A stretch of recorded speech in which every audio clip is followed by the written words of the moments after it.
Jordan Brown ringing me up at 3 o'clock in the morning, because he's lonely, just like Murphy did last year. Do you remember? I don't know why they do this. He rings me up. He's obviously drunk, and he says, Dave, I think I can win another one. I can win another one. Please tell me I can win another one. You were so helpful to me. I can win another one. Tell me how to do it. Of course, I was fast. Well, I wasn't fast asleep. I was with Ruth, Chris, okay? We were, I was on the wardrobe, and she just went, go ahead, jump. But people like Jordan Brown, I'm not going to have you ring me up at 3 o'clock in the morning, okay? I've got to get my sleep. Anyway, hello, guys. Thanks for joining us. Here we go again. What did you describe us as? Birds of a feather flock together. That's what you keep saying, isn't it, Chris? Well, it is true, but I'm not sure it describes us.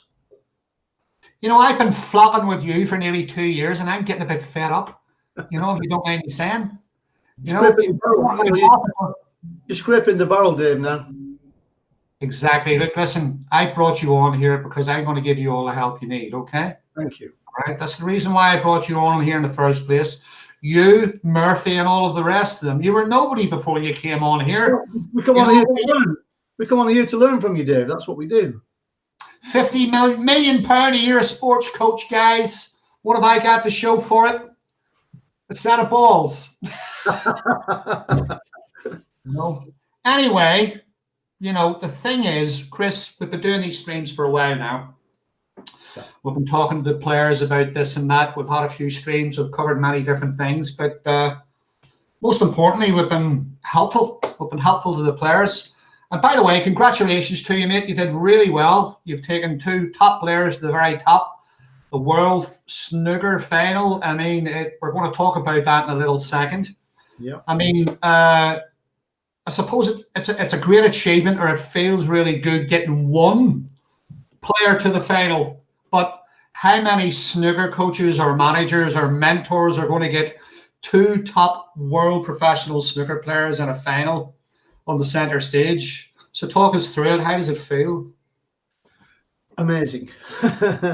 Amazing, but mixed feelings as well. It's obviously apparently it's never been done before, which is incredible.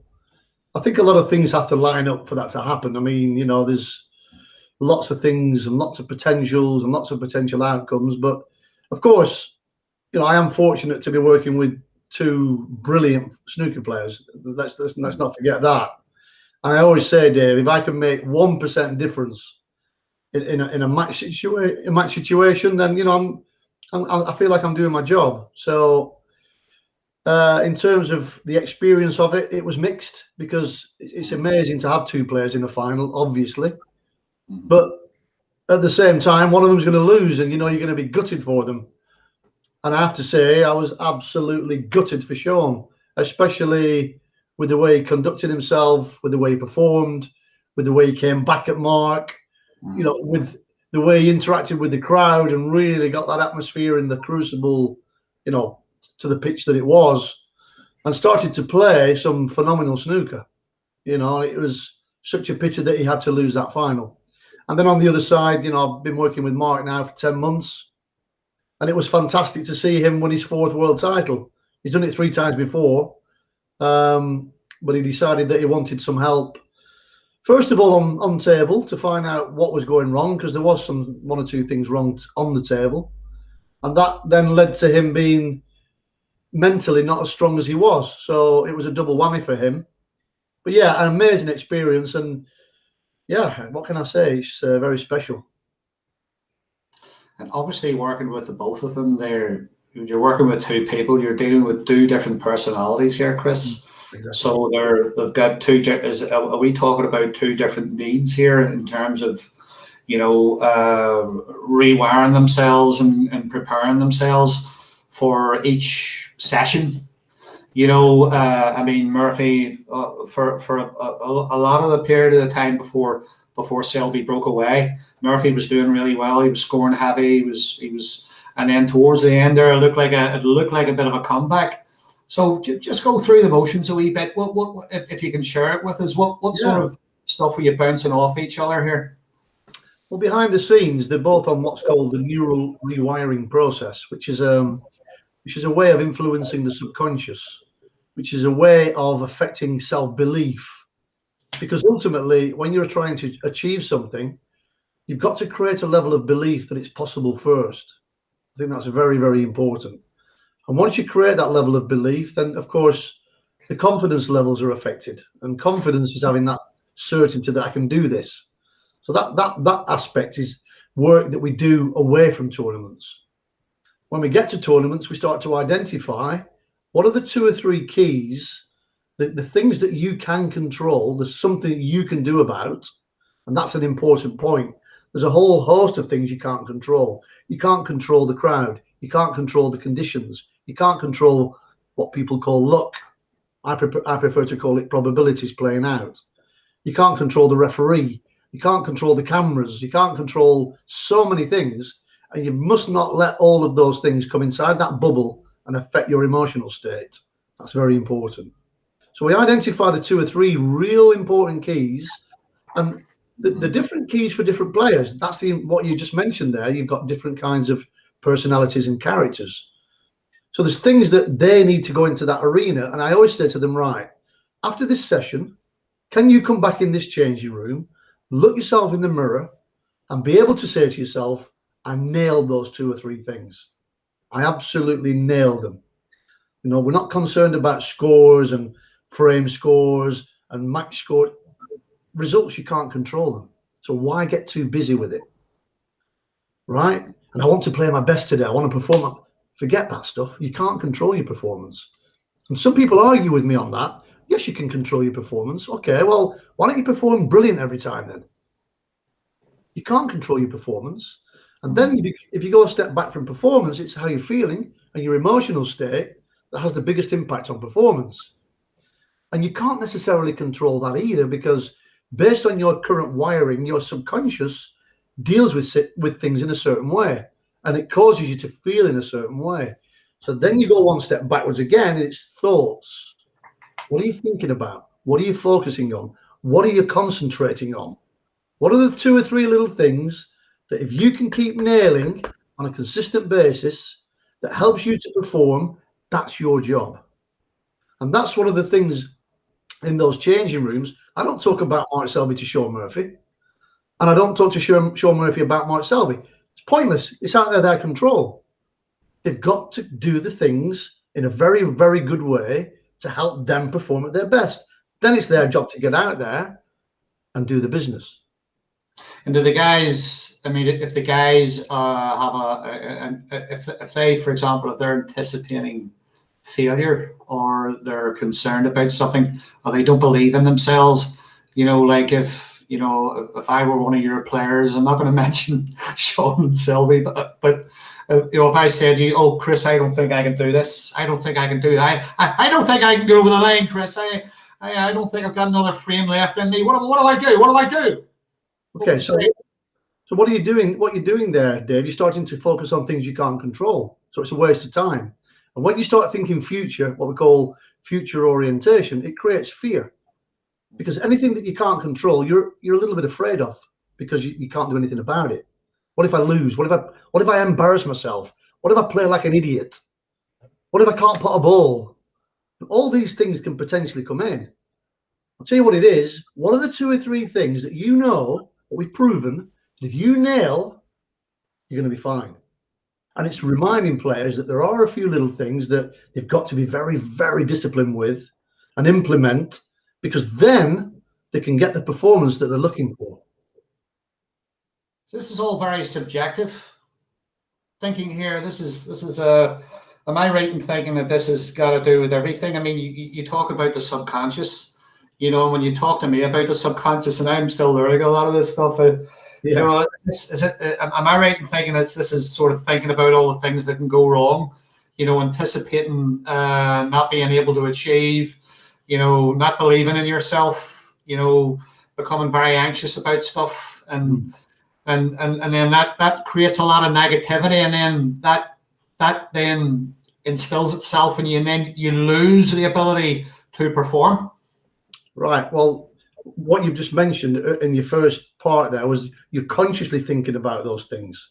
Those are the thoughts that you're choosing. When you've got the frontal lobe, the frontal part of your brain, that's the conscious part. That's where you can choose what to think about. But the problem is only around about 3% of our thoughts totally are consciously chosen. Most of them are firing automatically based on many repetitions of what you've thought about in the past. Mm-hmm. And yes, you can get out of your comfort zone. Yes, chemicals like epinephrine and cortisol, etc., can start to fire and literally cloud your frontal cortex, and you can't think straight. Well, there's one or two exercises we can do to slowly get that cortisol back away from that frontal lobe, and we can start to think more clearly again. We're not going to go into that because that's quite sensitive stuff. But the vast majority of what you're doing, and this is the important thing to understand, through repetition over weeks and weeks and weeks and months and months and months, your brain is wiring neural connections and creating the two keys: habits of mechanics, visuals, and thoughts. There's three areas in snooker: striking the cue ball where intended, aiming the cue ball where intended, and feeling great by habit, doing these things without having to think about it.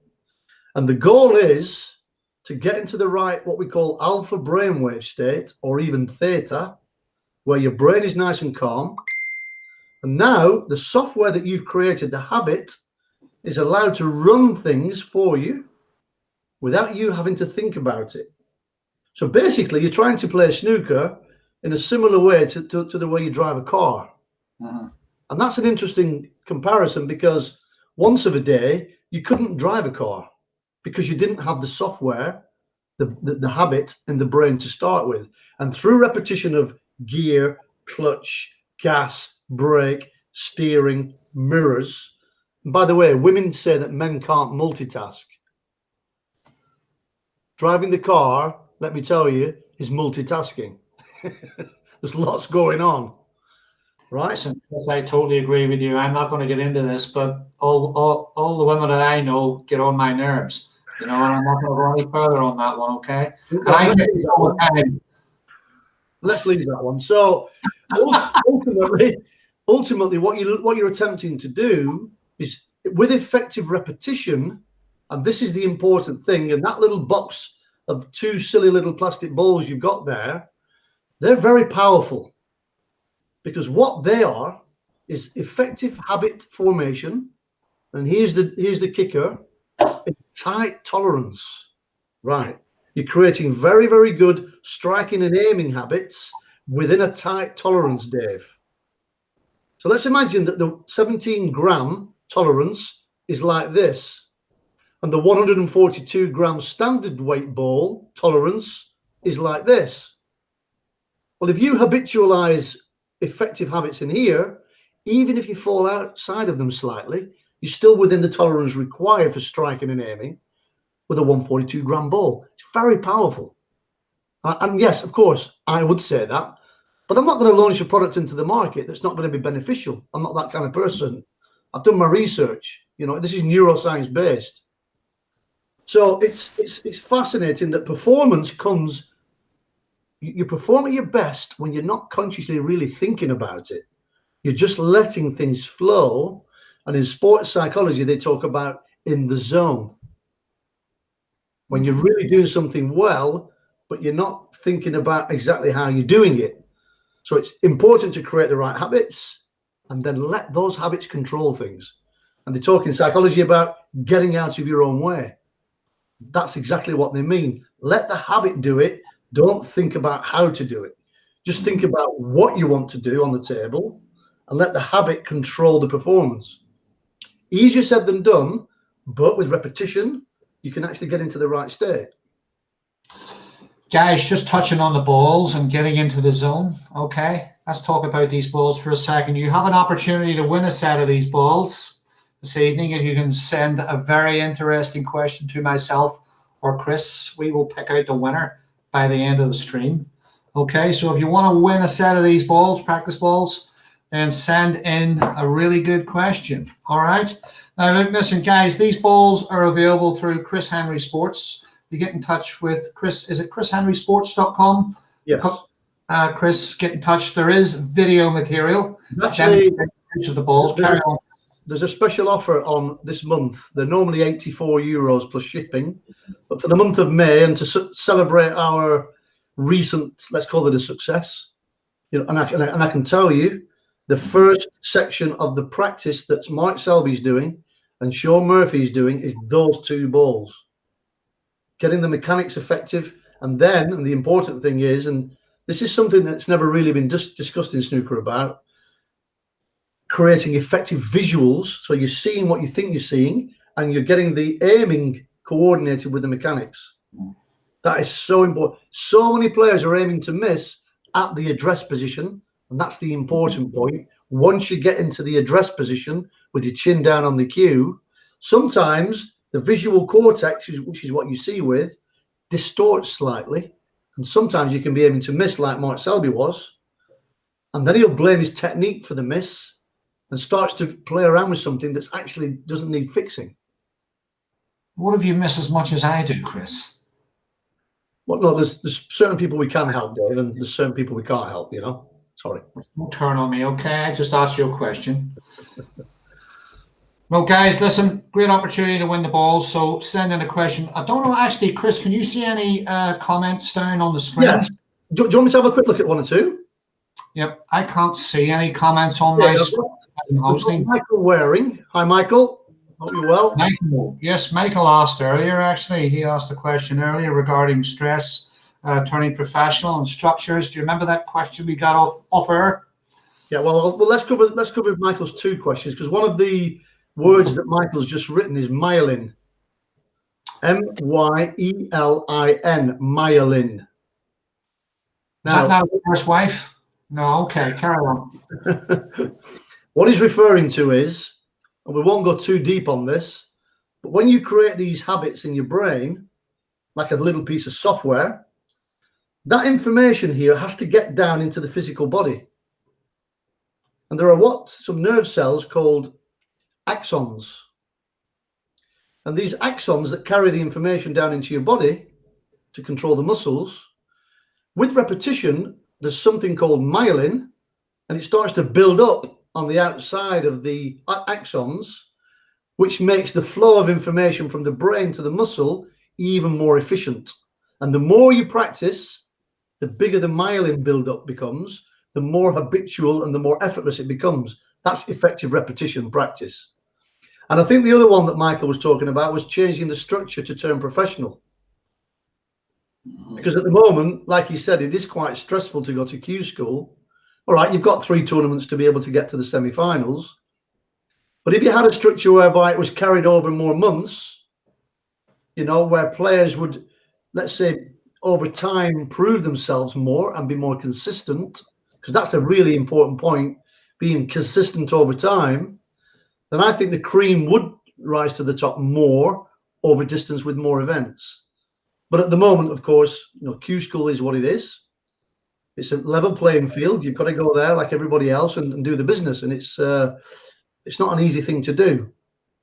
And we're going to be touching on that, guys. We're a little bit later on. We're going to be giving you some advice pre-Q school. We're going to be talking about some of the things some of the processes or some advice that even, we can give you on that one, especially from Chris.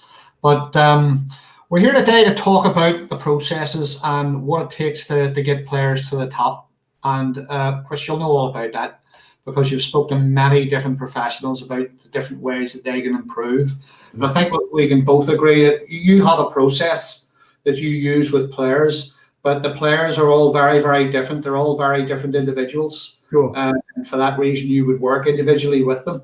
Yes. In terms of training them to that extent. Yeah. So let's just go over that. What's the beginning of this process, Chris, in terms of taking players from one level to another and getting the very best out of them? I think when you go back into the 80s, Dave, and 90s, there was a very strong pro-am circuit going on, wasn't there?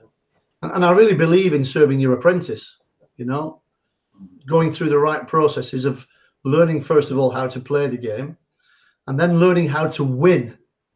That's an important thing. Being able to go and play tournaments and trying, the things that you're learning in match play situations. And I think at the moment, I think the only way you're going to really become a top, professional player is you've got to get around good players. I think that's a really important thing. You can learn so much quicker and effective things by watching and playing against better players than you are. And I think that's what you've got to try and do when you're at a certain level. Right, who are the guys at the next level up from me? Get playing these guys. Learn the skills that they have that have got them to that higher level. But of course, you've got to get your basics right first. You have to develop the two major keys to play this sport. Striking that ball where intended is such an important thing. And we're not talking about playing everything playing ball, centre ball. Yes, if you want to be able to hit centre ball, you need to learn how to do that. But the great thing is when you know how to strike centre ball, you're then able to play with a little bit of left and a little bit of right, and then you become a balanced snooker player. A lot of players are off balance. They're applying unintentional side spin without realizing it.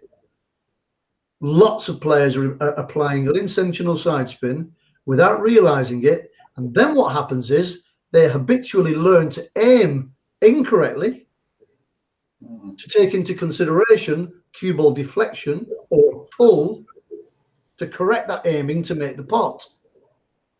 But that's just going to be inconsistent, in my opinion. So let's look at Shaub Murphy and Mark Selby. When I put that little white plastic ball on the brown spot, can they strike it at medium speed into a black corner pocket? Well, in the beginning, it wasn't that consistent. They weren't brilliant at it. So one of the routines now is strike that light white plastic ball from the brown spot into a black corner pocket. You've got to get it in 10 times. And what you've just done is created some neural connections for effective striking in a tight tolerance. Now, it might take initially 15, 16, 17 attempts to get that white ball simply into a pocket. Because basically, if you strike that light cue ball slightly fractionally off center, it goes offline. Right off, yeah. It won't go straight. You'd get away with it with a normal cue ball. It might move a fraction offline, but you won't get away with it with that light one. So that's habitualization in a tight tolerance. The other part is, and it's a question that Rodney Sue Sue's asked, what are the two other different functions for the two balls? By the way, hi Rodney. The light white is for cue ball striking, developing effective striking of the cue ball, and the light red ball is to identify your aiming. And just on that point, Mark Selby was striking the cue ball fantastic, the light one. But when we put the red ball on the table, he couldn't get it in the pocket because he was aiming wrong without even realizing it. And he thought there was something wrong technically, but it was nothing to do with technique. It was the visual cortex tricking the conscious. He believes he's aiming to a certain point on the red, but he wasn't, even though he was striking the cue ball great. So that was a bit confusing for him. He was relieved that his technique was actually fine. But basically what we did was, through conscious override, we help him to relearn and re-coordinate really effective visuals. So once a player has done these things, and with repetition, it's like charging a mobile phone. If you don't keep charging it, it will go flat. And the way I describe those two balls is like the aeroplane's autopilot. When an aeroplane takes off from Manchester to New York, most of that journey is off track. But the autopilot recognizes he's going off track and brings him back on track. And that's what these two balls do for players. They keep them on track with their striking and aiming. Because as soon as you start to go off track, it recognizes it straight away. It's instant diagnosis. And that's why they're so powerful. And we use it for identification of striking from the cushion. Can you strike the ball good from the cushion? They'll tell you. Can you strike the ball good with the rest? They'll tell you. Can you strike the ball with a normal bridge distance? Or do we need to change your bridge distance or grip position? to strike more effective. So you can even try different things like that to find the optimum for a player. And so just going on, once a player starts to get those habits in place, they've then got to start to use those things in match play. It's all about playing matches. Yes, you'll do a lot of practice, but you've got to start to learn to play matches against better players. Don't worry about getting beat. That's the learning process. It's not losing, it's lessons. That's important. And learning and seeing how better players are doing what they do.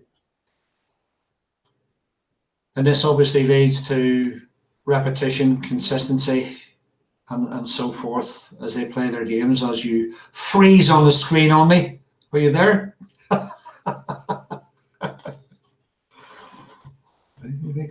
Chris will be back in a second with us, guys. You know, he's... You're putting facilities in place and you're putting these events in place, which is really important for these guys to be able to improve their match play. It's fantastic. And that's sort of the process. And I say to some of the European players, unfortunately, guys, you're going to need to come to the UK at this point, because this is where all the best players are, unfortunately for you. You're not going to, once you get to a certain level in Belgium or Holland or Germany or France, once you get to a high level, you're not going to go any higher. You've got to get over here into the UK, get into an academy or whatever facility it might be and play against good players. And then you're going to see if you're going to be good enough, basically. Very interesting stuff there. Again, I don't know whether we crossed over each other when you froze on the screen there, Chris. You probably weren't aware that you froze on the screen, but I think you did for just a few seconds. All right, so okay. all this information could be considered pretty heavy stuff, Chris, for some people, some individuals, but it does improve consistency with repetition and repeating the shots. I mean, I've used the balls. They're very, very difficult to get used to. But when you do hit the ball properly, when you hit the ball, you can tell if you're slightly off, if you put a bit of side on the ball, especially the cue ball and that there. But it does take a bit of time to get used to these balls. Yeah. No, you've got to get used to them because they're not easy to use. You've got a question, by the way, from, is it Sir Harry? Hi, whoever that is. I don't know who that is exactly. But he's saying, you know, some of the things that we were talking about being in the right calm state, was it related to hypnotherapy and hypnosis? Well, it is, because hypnotherapy and hypnosis is basically a very deep state of relaxation. And it's just a good state to be in, deep relaxed state, because we know then that that's when the software can communicate with the body in the most efficient way. So basically, in basic terms, you need to stay calm. You need to stay calm when you're playing snooker to perform at your best. Chris, I can't stay calm. I can't stay. Have you any idea what I've got to put up with? For one thing, I've got you on the screen.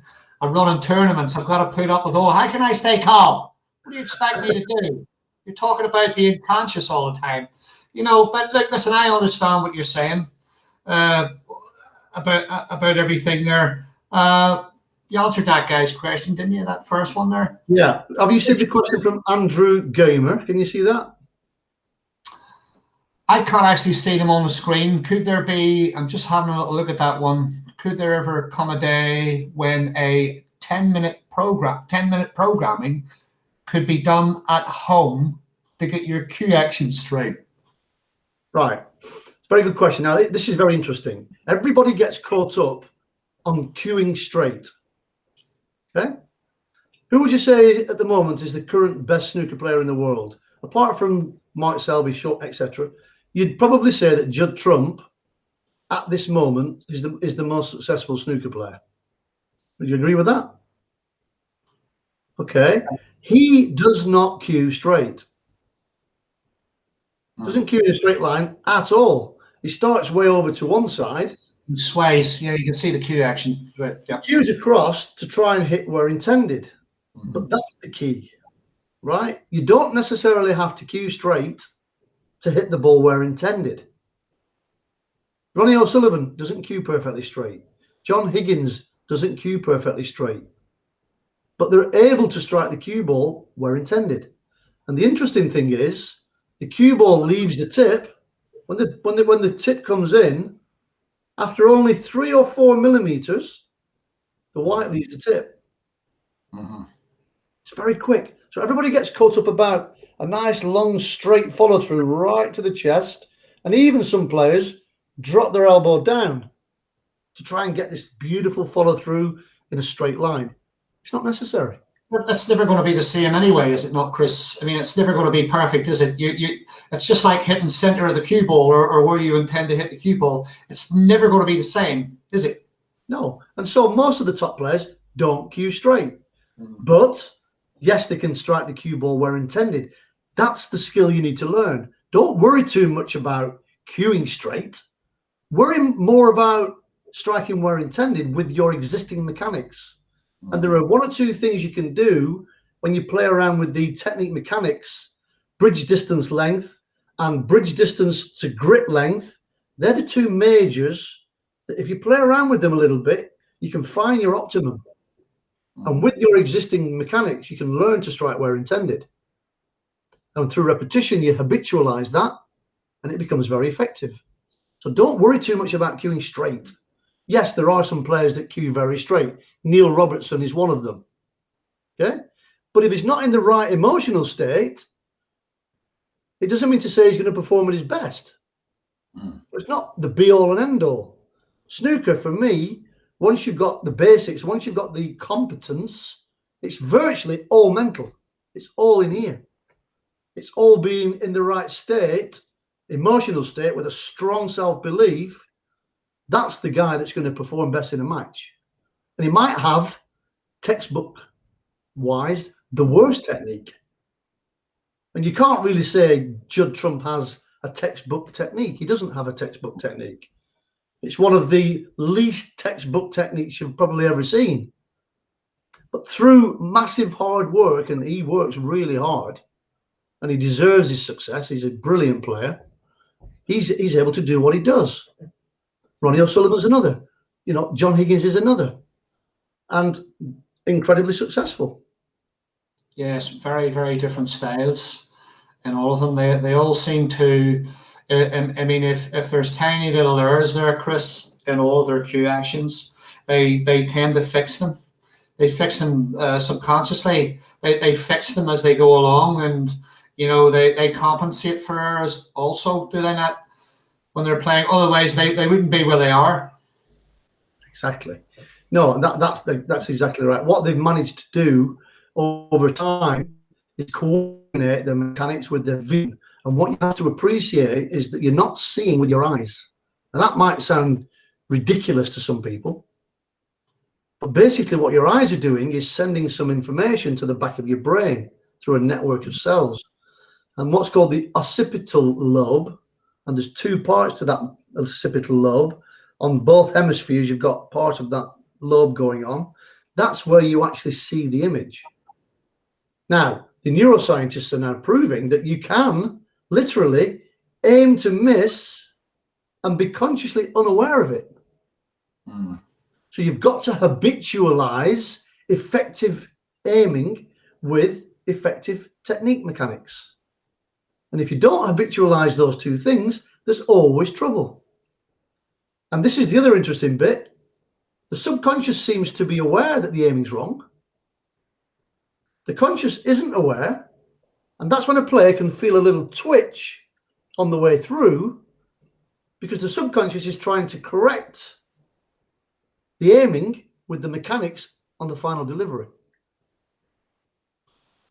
And guess what the player will then say? I twitched. There's something wrong technically. It was the visual that caused the mechanic problem. And of course, the technique is the tangible. That's the one you can feel. That's the one you can do something with. The visual is completely intangible. So of course, you'll always go to the tangible for the correction. It's fascinating, Dave. Difficult for players, Chris, to change things too, especially at the top level. You can see problems here. It could change their games. Players sometimes slow down a little bit, or perhaps maybe speed their game up a bit. There has been a suggestion that Selby quickened his shot time up a bit. He has. Well, Oh, that's something we have specifically worked on, and that's called instinct time frame. This is what I work on with the professional golf players. Once you address that ball with your club face, you don't want to be taking too long before you pull the trigger. Basically, at the end of the conscious process, you're pulling the trigger and trusting. And Mark, as many people refer to, it can take too long over a simple shot. So his role is to what we call assess. Quick decision based on that assessment, trust the subconscious to choose that shot and get on with it. And on average, you're going to see Mark Selby at around about 24 seconds per shot when he gets it all in place. And when he's put in these brilliant performances, one or two of the earlier rounds in the World Championships, he was at about 23, 24 seconds because he was playing more on instinct. He was doing things without thinking about it. And that's how you have to perform in any sport. Create the habit, get into the right mental state, the right brainwave state, and then a little bit of conscious diversion. Think about what you want to do whilst the brain controls everything. Must be very tough for a player like Mark to accept that, Chris, those changes and adapt to them and perform. Absolutely, because you know what he'll say to me is, well, have I won 3 world titles before then?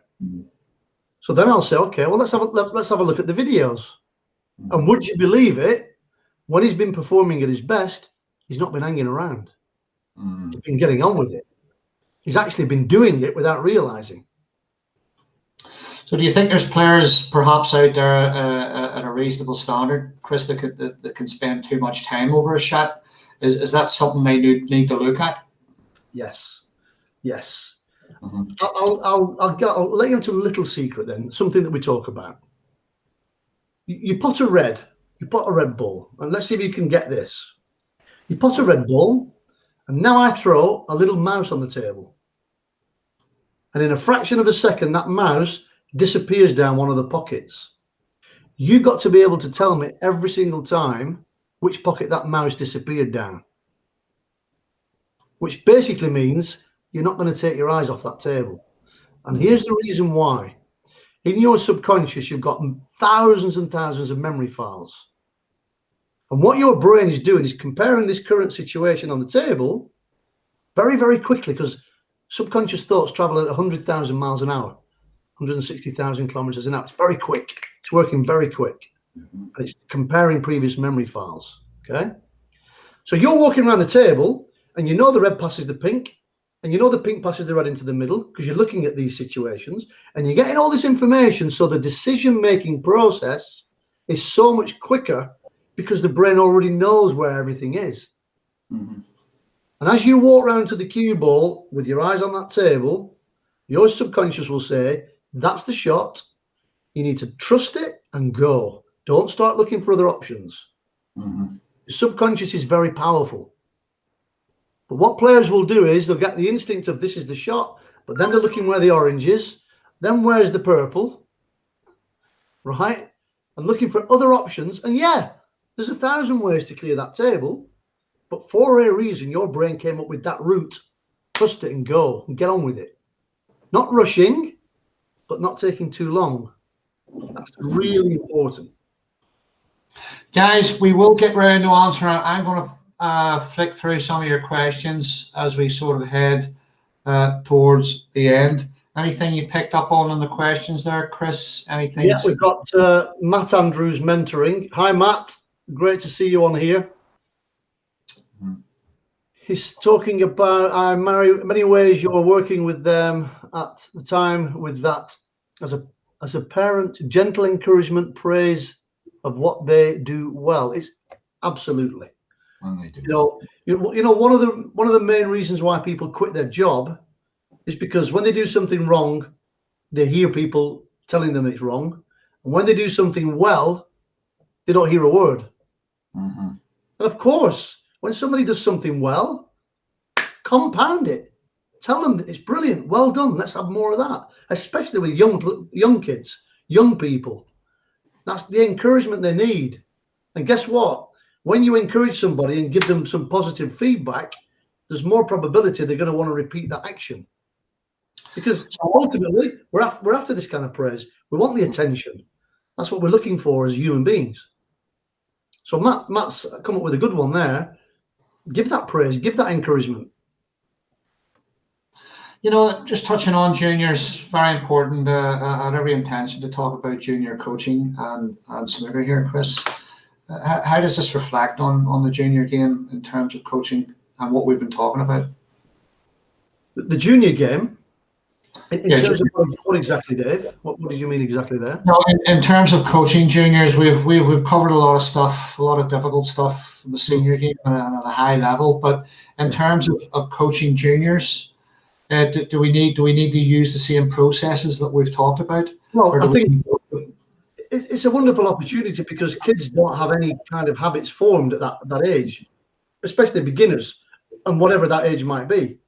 When somebody's learning to play the game, they need to have somebody around them that can help them develop these few habits right from the very start. But you've got to base things on facts. You know, seeing the feedback, seeing what they're actually doing. And again, I will say this, those two little balls are very powerful because they give you instant diagnosis. So very quickly, you'll find that, and kids can change very quickly. They can adapt, they can do things quick because the brains are very malleable at that age. So as a youngster, if I'm coaching a young player, I won't even go past the point until they can strike an aim where intended. You've got to create those two keys in the beginning. Strike the white where you want to, aim the white where you want to. Right. You start to develop good habits on that, and now we can start to move on. And I think Rodney Sue just mentioned there, can it help with your positional play? Well, it does help with your positional play because it's training you to strike the cue ball where intended, which now means it's going to go to a position where you're expecting. You know, if you're not striking the cue ball where intended, you can keep losing the cue ball. Nigel Moody, obviously he's referring to young Stan, who we all know so well. You know, Stan is an up-and-coming young player. He's a fantastic talent for his age. Okay. And Nigel's just suggesting there that, or asking us, Chris, do you think it's too early to work on the mind with children? And that's referring to Stan. I mean, you would start with some basic things. Yeah. For example, we don't want you to respond too negatively when you miss a shot, for example. That could be a really good start. You are playing probably the highest skill sport in this world. And I said to Mark and Sean and the other players, you are going to play some bad shots, by the way. It's going to happen. You're going to miss some shots. How you respond to that is so important because you need to maintain this mindset where you can perform at your best and concentrate on what you need to do. So teach children to deal with adversity as neutrally as possible right from the very start. And just explain to them that making mistakes is not a bad thing. Making mistakes is a good thing. That's how you learn.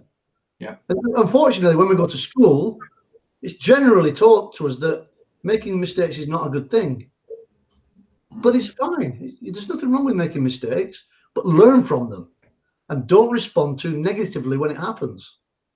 Yeah, I think that's just a natural process here. I mean, just going back to Stan. Stan is obviously a very talented young junior. How old is he, Stan, Dave? Stan Moody from Huddersfield. I think he's 13. I think Nigel, correct me if I'm wrong, Nigel. Stan's 13.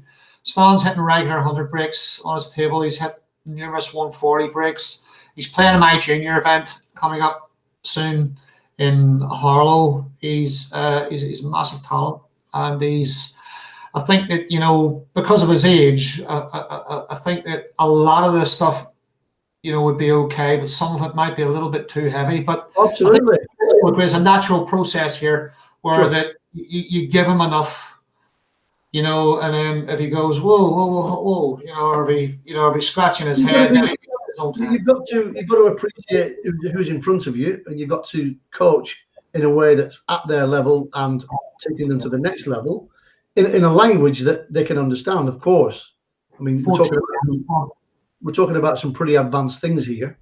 But for a young player like him, you know, you could start to give him things like creating self-belief routines, creating self-confidence routines, putting up what we call consequence-driven points-related shot routines that put them under a little bit of pressure. Now, when I was coaching at the academy in Rushden in Northamptonshire, 2002 and 2003, all I saw in there was a whole bunch of people practicing snooker all day long. What I used to do, I'd say, right, guys, we're going to stop now, turn all the lights off, but we'll leave the light on the middle table. We're all going to come down and surround this middle table. And one by one, whilst everybody's watching you, right, I'm going to put 3 reds on the table and the colours. And you're going to put 3 reds and 3 colours and clear the table. It's a 1-4-7 challenge. 3 reds and 3 blacks. Well, they've just gone from not missing a ball on the practice table. They then come into this situation where everybody's watching. So Ken Doherty is watching you, Peter Ebden's watching you, Ding Junhui's watching you. And literally, they couldn't clear the table. Well, get used to that. Create the memory files. The brain starts to get more and more used to that repetition, and it will deal with it in the future in a more calm way. But of course, a few months down the line, they actually got very, very good at it because they got used to that situation. So it's trying to create match situations and environments for these young guys whilst they're young. So when they break through into the higher levels, they've got a lot of self-confidence because they've got the experience and the what we call memory files to perform at their best just when they need to. Well, as we can see, we got some young players. Oh, we've got Karen actually, Barry using the balls. Well done. Pleased we're doing well with them to that extent, you know. Yeah, no, I touched on juniors there, Chris, because obviously, you know, it's very, very important. The junior game is very important. I think it needs focusing on a little bit. I'm not sure the whole snooker scene is really doing what it can for junior snooker.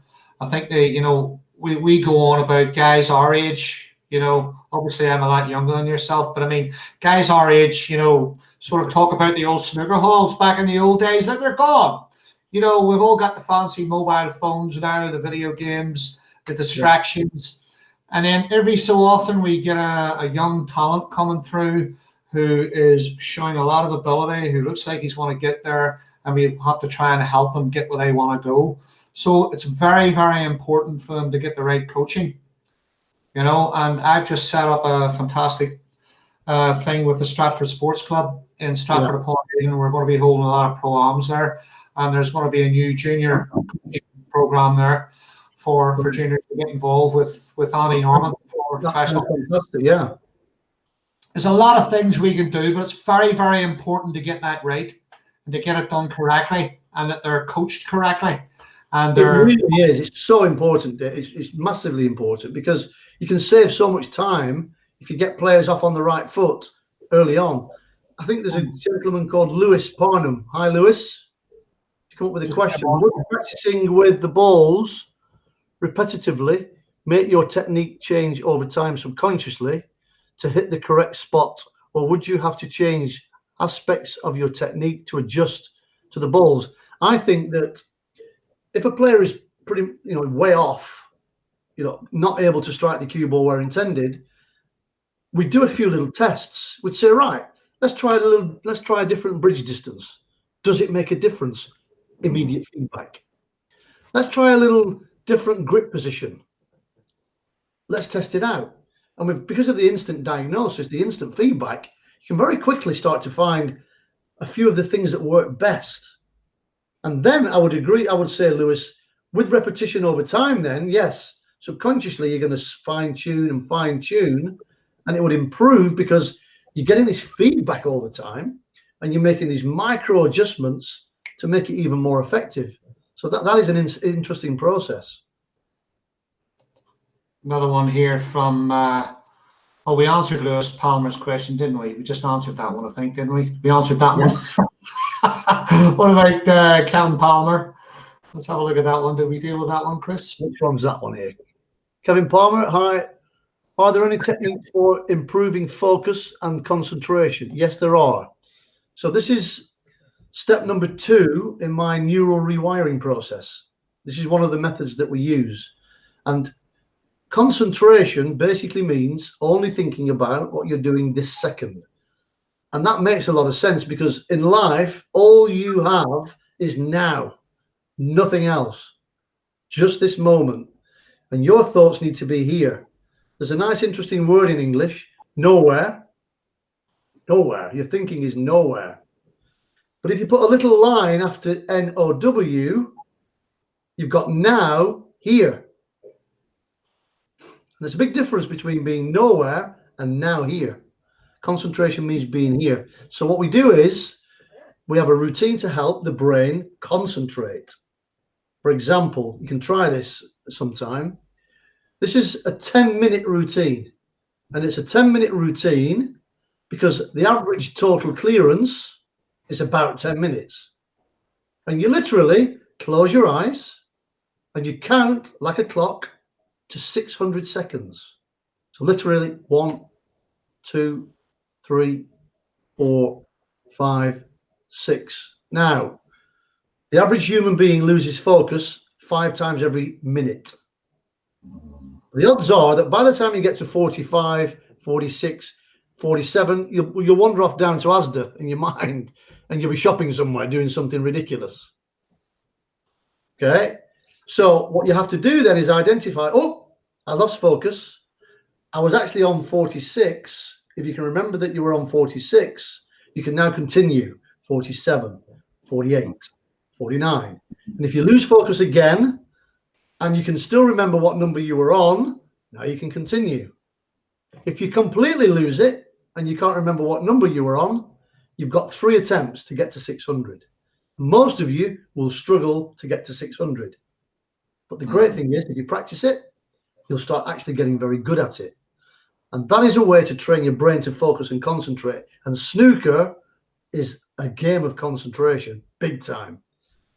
But you have to practice concentration. You don't just get better at it. It's like everything. It's repetition. Effective repetition creates the habits. There's a question there from Shrai, I think I pronounced that right, if thought queuing and striking were very related. It looks like it's not. Is that the correct statement? I thought straight queuing and striking were are very related, but looks like it's not. Is that a correct statement? It is, yes. And here's the reason why it's a correct statement. It's based on facts. I'm a person of facts, not opinions. Don't like it. I like informed opinions, but I don't like opinions that are guesswork. Judd Trump does not cue straight by a country mile, right? But he's the #1 snooker player in the world. Okay, so straight queuing is not necessarily the most important thing for effective cue ball striking. You can strike the cue ball where intended, even though you don't cue straight. And if you habitualize it the right way, it'll be a good habit. Another question there from Alan Francis. Can you read that? Visualization, a neglected skill of most players.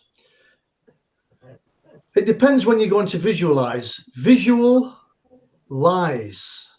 And there are some actual tests that have been done on visualization. A basketball group were tested in America, and what they did was they had 3 groups, and for weeks and weeks, one group of 15 guys were practicing free throws in the basket, physically practicing the free throws. One group did absolutely nothing.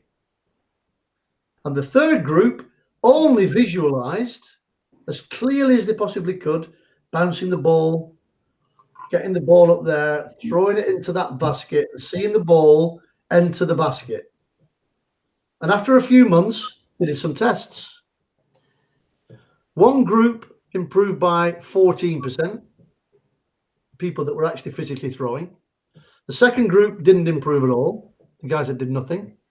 And the group that were visualizing it improved by 13%, almost the same as the guys that were physically practicing. And the reason why this works is when you visualize something, you're creating similar neural connections in your brain as actually physically doing it. And that's the neuroscience description of why visualization is an incredibly powerful method to improve skill. Interesting stuff. There's young Lewis on again. How would you help start to bring someone back from the brink of complete loss and self-belief? All right. Well, there's obviously there's obviously a problem with what we call the competence, the on-table side of things. There's something going wrong. So what I would try to do there is identify if there was something wrong on table. For example, Mark Selby aiming to miss, but not being aware that he was aiming to miss. So if you pick up a gun, this is your remit now, Dave. You pick up a rifle and you aim that rifle slightly left of bullseye, and you keep pulling the trigger, and the bullet keeps arriving left of the bullseye, but you're completely convinced that your aiming is good, you're going to lose your confidence, aren't you? Because the result's wrong, but you don't know why. Guess what you're going to blame? The gun. You can't be your visual. I'm not going to be aiming to miss there, am I? But sometimes you are. So I would look at the on-table stuff first, and then I would give them the neural rewiring process to create and change self-belief. And this is a product and a service, by the way, that I'm going to launch in about 6 months. Neural rewiring to reprogram the subconscious to create a very strong self-image, self-belief that what you're attempting to achieve, you're absolutely certain that you can. Whether you can or not, if you believe you can, and that's an important point to make, the probabilities that you're going to do what's necessary are much higher because you believe you can, even though that belief can be created. We got Rachel on the line there asking you about juniors. Chris You feel juniors spending 6 to 8 hours a day are over practicing, then creating negative due to mental tiredness, frustration, and are better to do smaller chunks of practice and focus and get the positives out of repetition. Hi, Rachel. Very, very good question. Here's the first point. You should be having a 5-minute break after every 30 minutes. That's the first thing. This is how your brain wires best. Little small breaks.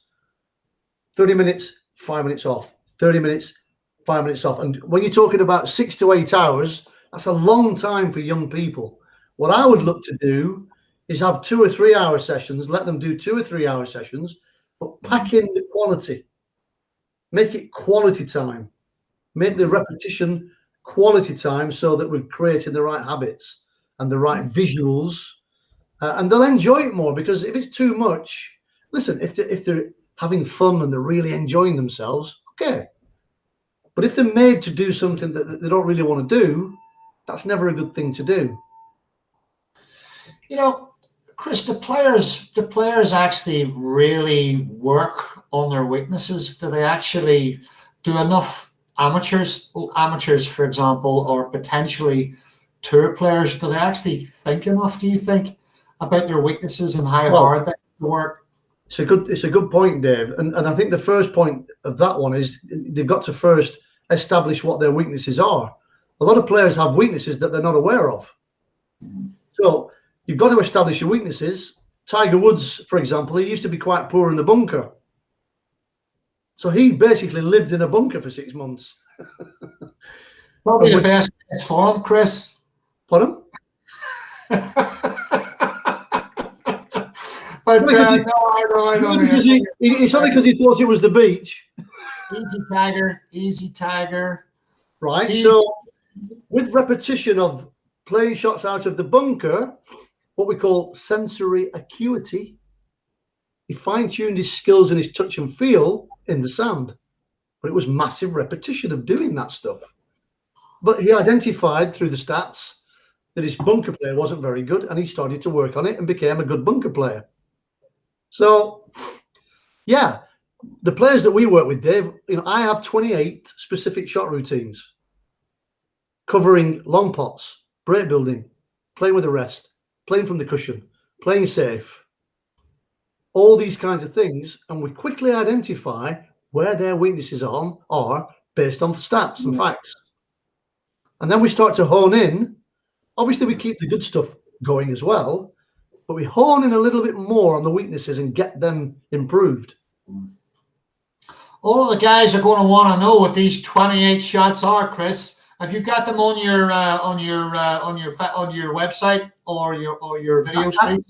I have to be careful with all this stuff. There's certain things that are quite confidential because I'm being paid a few pounds by certain players for that information. So got to be careful with that. Yes, they're asking me how much you are, but I don't know. I'm just going to give them your number, mate. I'm having nothing to do with it. I know you earn £50 million a year, so I'm just a little boy with a set of balls, Anyway, do you teach momentum?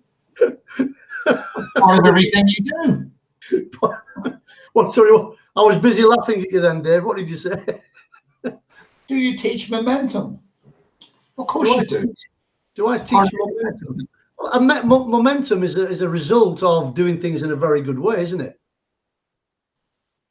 Yeah. And what happens with momentum is one thing changes dramatically is expectancy. Once you get onto a roll and things start to go well, you're expecting it to keep going well, and the expectancy influences the momentum.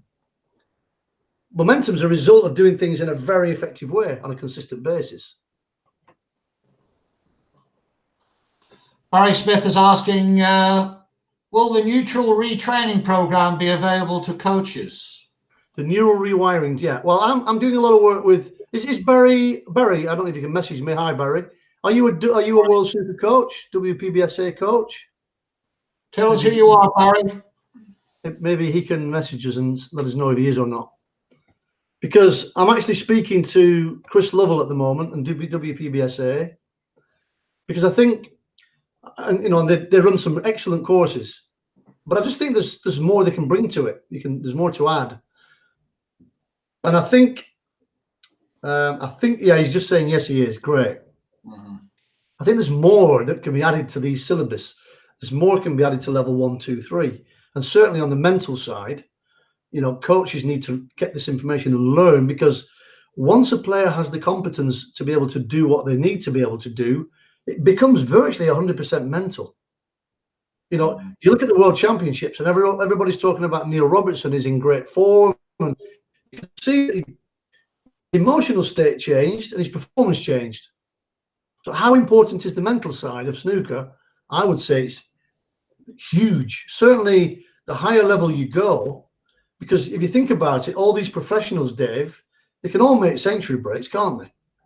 They can all clear the table. They can all do all the things that everybody else can do. It's just that some can stay in the right state to be able to perform at their best just when they need to. So the mental side is massive. And you've got to understand that most of the mental side is subconscious. It's the subconscious part of your brain that's automatically controlling your emotional state based on the information it's receiving. And you've got to train it to be able to deal with things in a better way. Dr. Steve Peters talks about the chimp. The chimp keeps firing off. That's basically the subconscious, right? And you've got to train the chimp. Don't just let the chimp keep running you. Teach the chimp to be quiet. Hey, pal, you're going to stay in that cage.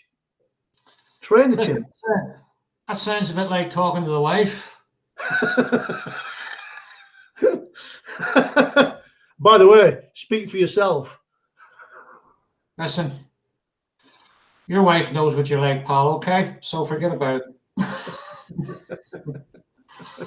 Daniel Wiley, at the age of 35 and not played to any really high levels of events since topping Scottish junior rankings years ago. I'm too old to aim to get my game at a high level again.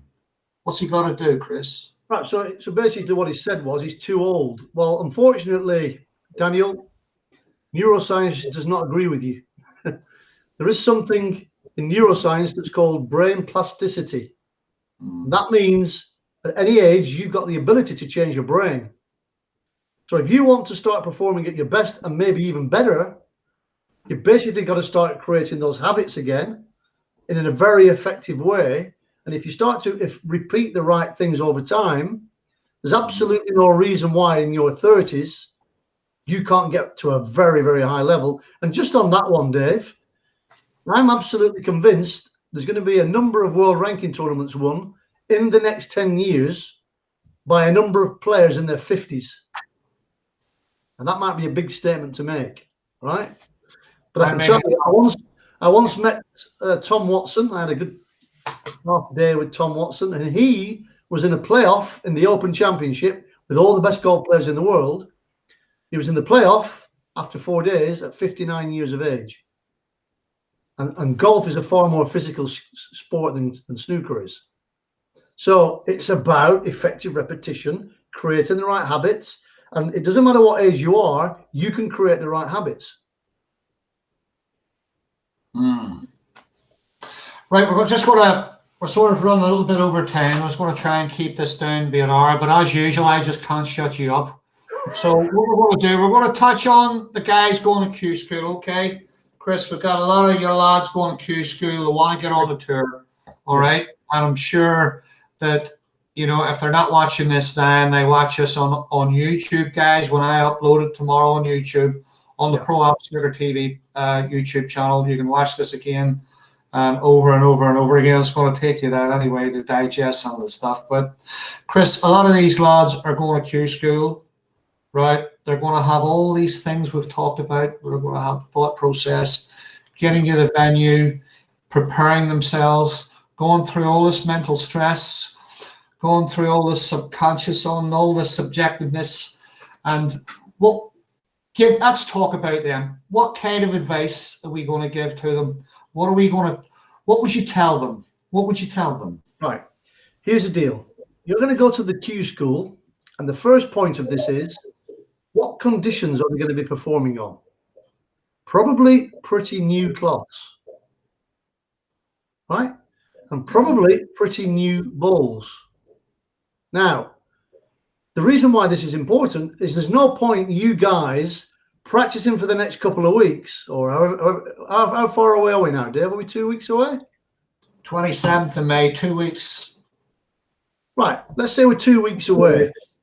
Yep. The best advice I can give you right now is find some tables that have got as new a cloth as possible. And the reason I say this is that most shots are played with side spin. Most angle shots, a player would play with a little bit of what's called helping side spin. So if you've got a right to left angle, probably with the trace to right. If you've got a left to right angle, probably play with the trace to left. And the balls on the cloth perform different depending on how much friction there is on the cloth. So you've got to try and practice on match conditions if you can, so that there's no big adjustment to have to make when you get to the Q school. And I'll guarantee there's a lot of players are going to make this mistake. And all those angle shots we're talking about are going to be missed thick. Because the cue ball deflection is higher. So number one, brand new cloths. Number two, practice matches now. Stop your solo practice now.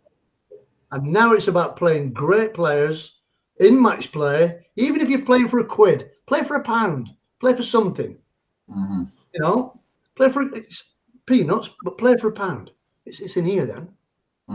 Play is, if it's best of sevens, practice best of sevens against the best possible players you can.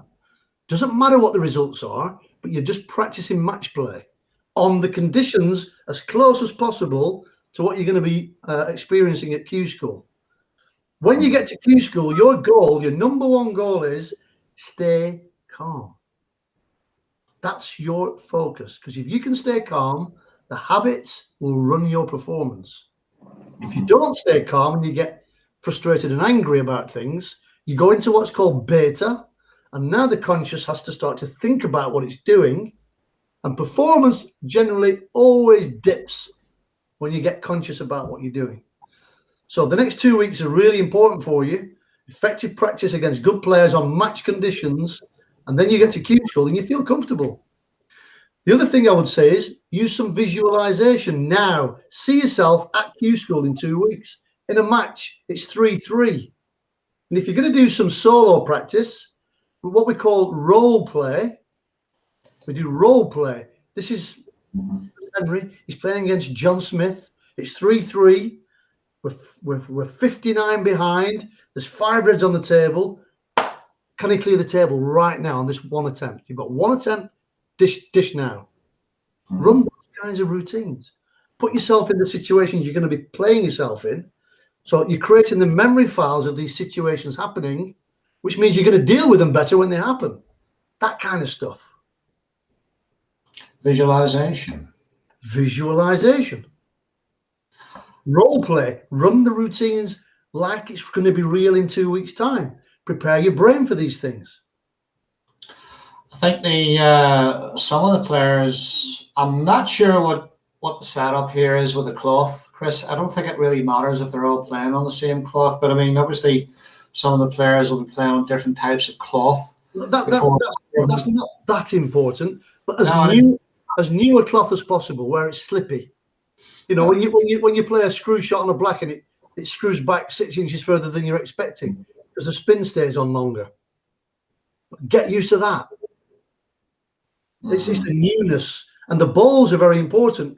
I would say make sure you've got a new 1G cue ball, because they do change over time. Chalk is taking that sheen slowly off the cue ball, and it creates more friction on the cloth, so the cue ball deflection changes. So all my players buy brand new balls every 2 months, especially the cue ball.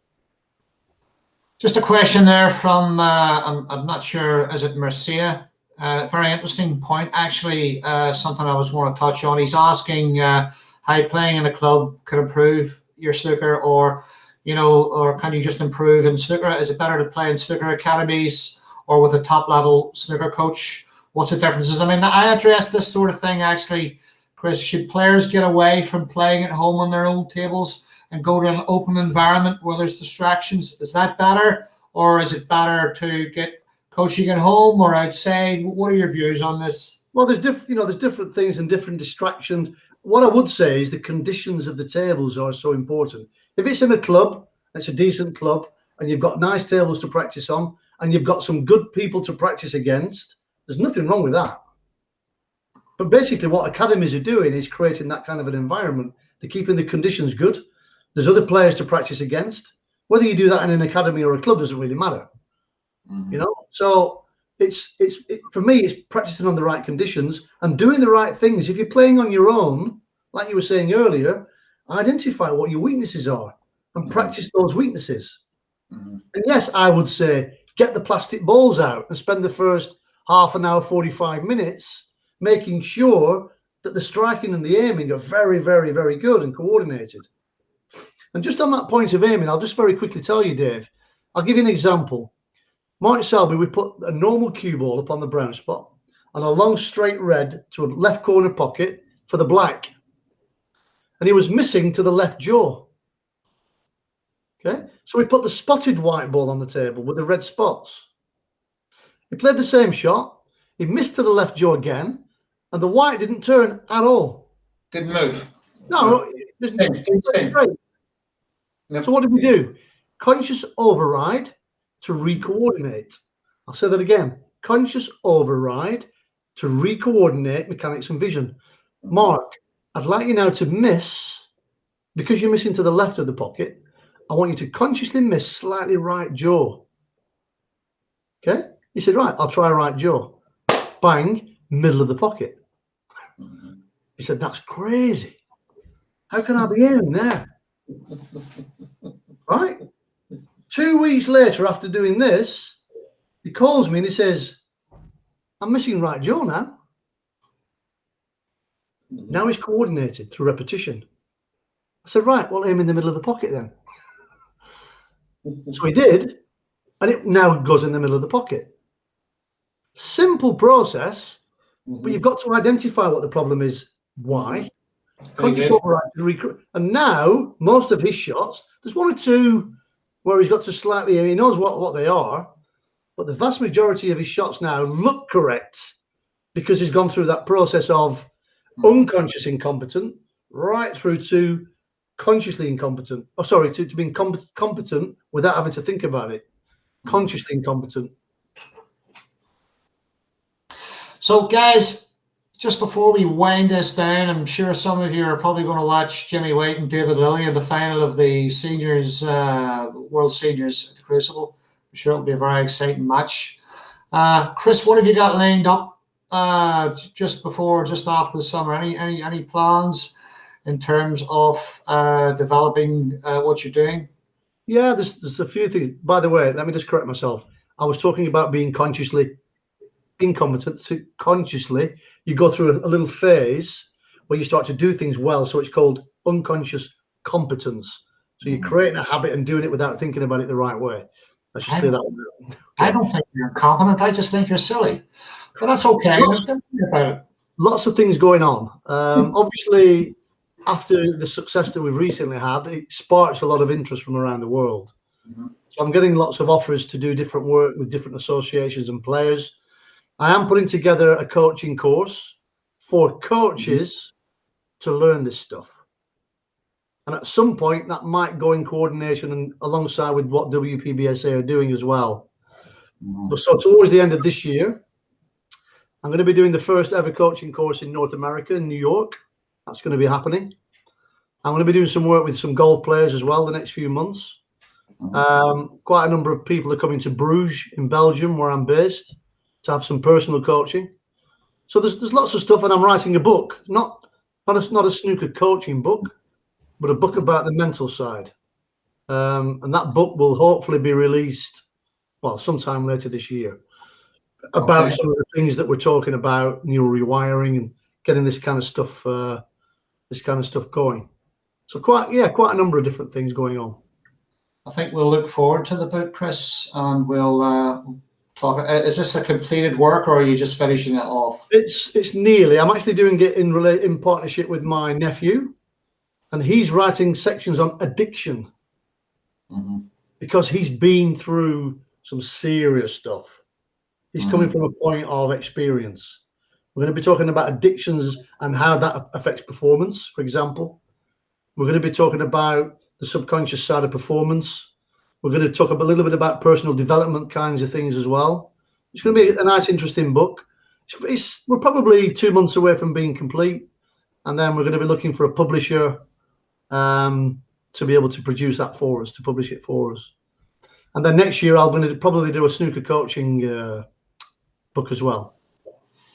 So just, Chris, just talk a little bit about your website on your Facebook page. Can some of the guys get hold of your video material? Is it better to go through the website, or is it better to go on Facebook? How can they get hold of some of your, because you've got some good stuff out there? Well, if you go on to YouTube, Chris Henry Sports YouTube channel, there's some stuff on, myth busting and that kind of stuff. There's all kinds of stuff out there. If people decide to purchase the balls, you don't just receive a box of balls through the post. You then get access. You get access on the website to all of the video lessons, which teaches you. Yeah, you can see that chrishenrysports.com. You see all the lessons and videos, the instructions. Yeah, you're going to get all the videos that teach you how to properly. I mean, the number of people that have bought these balls, Dave, and they've not gone on the website and looked at any videos, and then they're contacting us by email saying, well, we're playing these little slow rolling shots into the middle and the ball's turning. Well, it will do.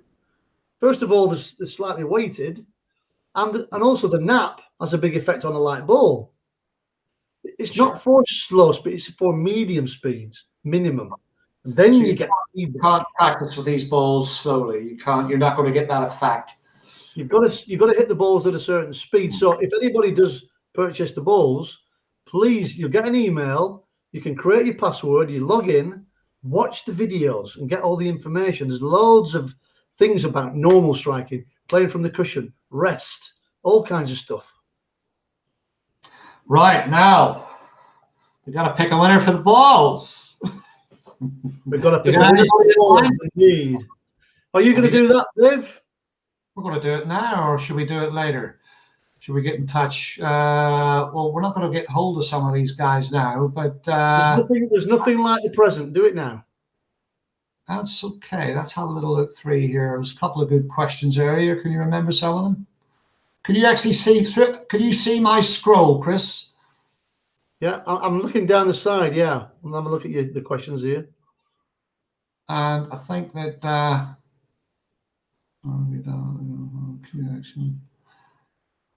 Andrew Gimmer sent a good question in. By the way, just a quick question from Karen Berry. She's asking, she's already got the balls. I'm 17 years old on my mum's account, and I'm using the balls that my coach has at the start of each coaching session. Brilliant, Karen. Basically, you know, the first skills you're looking to do is how many times does it take you to hit the light white from the brown spot into the black pockets 10 times? Because if you do it 10 times correctly, you've created 10 very good neural connections for your mechanics. 10 into each black pocket. Just note down how many times does it take you to get 10. And then your goal is to reduce that number to get 10 each time. And then you mentioned there with the light red, you can try the light red on the pink spot with a normal cue ball behind it at 142 gram, but you've got to pop the light red into a black pocket without touching the cushions, without touching the jaws. Because if you're slightly off, the light red magnifies the problem. And if you can do that, then you put it on the blue spot, the light red, with a normal cue ball on the bolt line, and then put it into a black pocket. Do those. Then the rest, Karen. Put the light white on the blue spot and get the rest out and hit it into a black pocket. Let's see if your rest striking is good. Both sides. Then you can put the light white against a cushion and hit it from near one middle pocket into the opposite middle pocket. And that'll tell you, because the ball is now closer to your vision, it'll tell you if your visuals are good on the strike when you're playing from the cushion. They're the kinds of things. So normal striking, playing with a rest, playing from the cushion, etc. All right, how are we going to pick a winner? You want me to pick the winner? You were supposed to pick the winner. Okay. Let's have a look. Those pawn on tracks with balls. Good. Those pawn on Palmer. Oh, goodness me. Come on. I wonder, should we have a little think about this, and then I'll post it on the. I like Matt Andrews' mentoring. I thought that was very good. In many ways, you're working with them at the time with that as a parent, gentle encouragement. I like the encouragement thing. I thought that was really good. When somebody does something well, encourage them. Okay, Matt. Looks like it's you, buddy. Get in touch with me. Send me personal message me, or actually personal message Chris. You can do that. What is your name, address, telephone number, and email address? Because we use DHL. It's very quick, and you'll get them within a few days. Congratulations, Matt Andrews. Chris remembered the questions. I was scrolling through them, but you've done all right. Okay. Chris, wrap this up. I tried to keep this down to an hour, but the pair of us just can't shut up, you know? David, it's been a pleasure once again. Well, we're here to help some of the guys out there. And I think hopefully we've put a lot of stuff in the heads of some of the kids going to Q school, wherever you are. Play this back. It gets uploaded on YouTube, guys, tomorrow. If you go into YouTube and just type in Pro-Am Snooker TV, Dave Lewis, Chris Henry, this will come up straight away. Or even just under the name of the stream itself, Q&A. All the videos are on there. All of the video material myself and Chris have done over the last 2 years is on there. You can take a look at it. There's a lot to listen to. I hope you've listened to Chris very carefully, and I hope he's helped all of you. So we're going to say goodbye to you. And hopefully in a couple of weeks, guys, I'll have Mr. Steve Feeney on. Steve's going to talk about sight right. He's going to talk about himself a little bit and how he got into coaching. So I'm going to set that up with Steve over the next few days, and we'll get back on track with the player profiles. And we'll have another referee actually coming on as well. He will be named. You know, he's not old like some of them. He's not as old as Chris. there's a lot of young people coming on here. Chris, thanks very much again, buddy. If you want to just stay on, and guys, all the best, guys. Keep safe, and we'll join you again.